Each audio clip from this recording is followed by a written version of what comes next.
Twilight's making a comeback. Several new special editions have been announced. The ACOTAR TV series is no longer in production, and some amazing Book Award finalists have been announced. And that's going to be this week's Romantasy Book News. My name is Sierra, I'm a Romantasy reader, and I probably spend way too much time on social media acquiring all the knowledge that I'm about to share with you, but let's just go ahead and jump in with the new special editions that have been announced this week. For fans of the Lightlark Saga, we are going to get a brand new novella, which is actually 2 books in one. It is Grimm and Oro's Dueling Crowns edition. Not only is this gorgeous, but it contains 2 novellas, a total of 500 pages, and you get first-person POVs from both Oro and Grimm, not just from the romance side of things, but also the origin story of them and apparently their history as friends. This book is currently available for pre-order. I'm going to have all the links for everything I talk about in the description below, and it will be released on September 30th, 2025. Next up in the special edition world is the Twilight Saga, the 20th anniversary edition. This is actually 3 different sets of releases that will also be coming out on September 30th of 2025. The first is a paperback special edition with sprayed edges, and those edges say, "And so the lion fell in love with the lamb," very iconic line from the series, and has the traditional cover with the hands and the apple.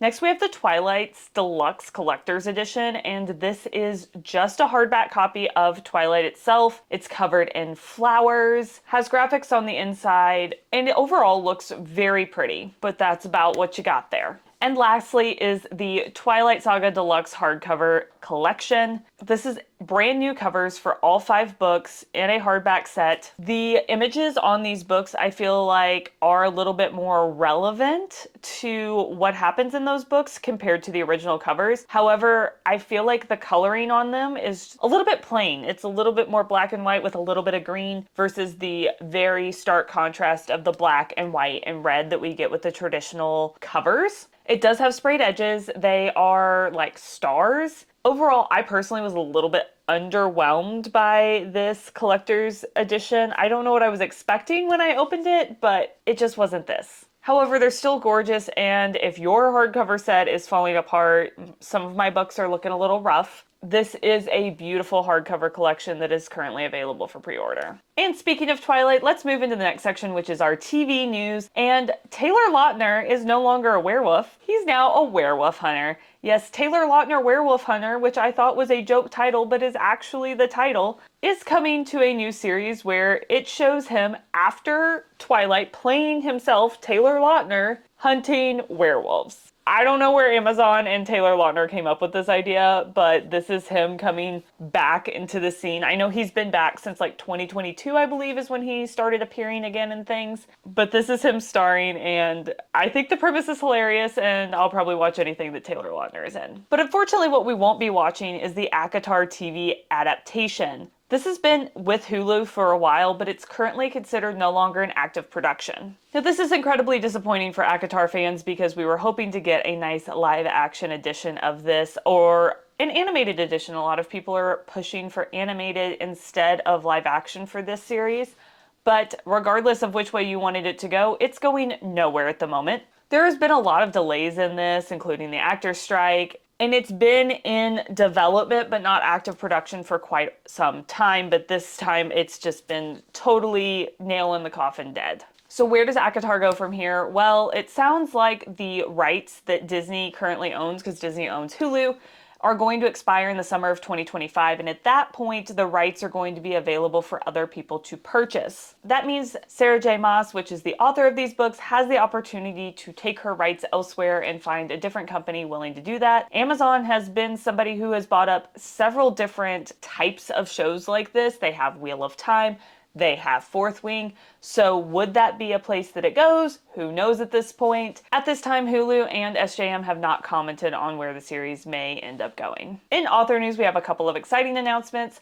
The first is that Rebecca Yarros was named to the Post Next 50 list. This is a list of 50 individuals that are being incredibly influential in the world right now, just in general. Rebecca Yarros was named in the arts and entertainment sector, and in her interview talks about how Romantasy authors authors are often treated differently than traditional fantasy authors, and that romance has been a part of fantasy books for a long time. I'll have her entire interview linked down below. And coming off of an author that has just taken the world by storm, we have a brand new author. Tina Marshall, which is known as At Book Till Dawn, is well known in the romantasy space as she has helped several different authors with their marketing of their books, as well as a lot of bookstagrammers learning how to use the platform and grow their accounts. She's pretty well known, especially in the indie space, and she is writing her first ever book. I will have the video of her announcement down below. Speaking of announcements, there have been 2 different sets of book award finalists that were announced this week. The first is the 2025 Libby Book Awards. There's some notable romantasy books in several categories, including the young adult fiction with Don't Let the Forest In, several finalists in the Best Fantasy Award, including A Fate Inked in Blood, and an entire Best Romantasy section, which includes House of Flame and Shadow by SJM. We have Feybound, Five Broken Blades, The Hemlock Queen, and The North Wind. There is also a romantasy book that made its way onto the Lolly Award finalist list. This is the Book of the Month, Book of the Year Award, and Phantasma made the list, which makes me super excited. It was one of my favorite reads from this year. If you're looking for a good book that has the romance, it is set in New Orleans, but in a very gothic way. There's magical creatures, there is a lot of really great lore in this book, as well as different trials that our main character has to go through. It's an incredibly well-written book. Like I said, it was one of my favorite reads. And Enchantra, which is the second book in the series, these are standalone, so I don't think you'll have to read Phantasma to enjoy Enchantra, but you'll have some of the background lore on the main character in Enchantra. Anyway, that second book is also going to be releasing in April, so I know who I'm rooting for the Book of the Year. And while you wait for some of these new releases to actually come out, you can stuff your Kindle. On February 28th, I will be linking down Stuff with Fantasies link to their website for their Stuff Your Kindle Day. It has a ton of indie authors, including a few books that I've read and enjoy. So if you want to check them out and grab some free books from some new authors, you can do so on February 28th. Or if you want to grab some new releases that are coming out this week, here's what we've got in the lineup. Rebel Witch is coming out this week. This is the second book in the Crimson Moth series. Heartless Hunter is the first. This book is currently one that I'm reading. I haven't gotten very far, but there are witches. We love witches. This is part of a duology, so this book, The Rebel Witch, that's coming out will be the last book in the duology. So if you grab both of them now, you'll have the completed set. Next up is Cursebound. I have Feybound right here. I have the Waterstone edition. I have the Waterstone edition pre-ordered as well for Cursebound. This is a trilogy, so this book is not going to be completing the series. There will be one more after this, and this is a Fae-based series. And the next book that I am likely going to read at some point, probably the audiobook version, because that's what I've done with these books in the past, is I Got Abducted by Aliens and Now I'm Trapped in a Rom-Com.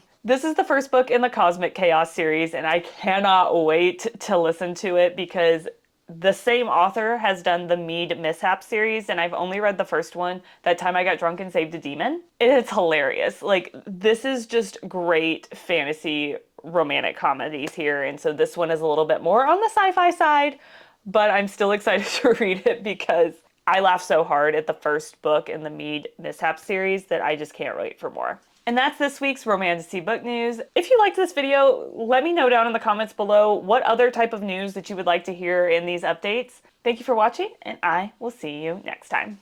Bye!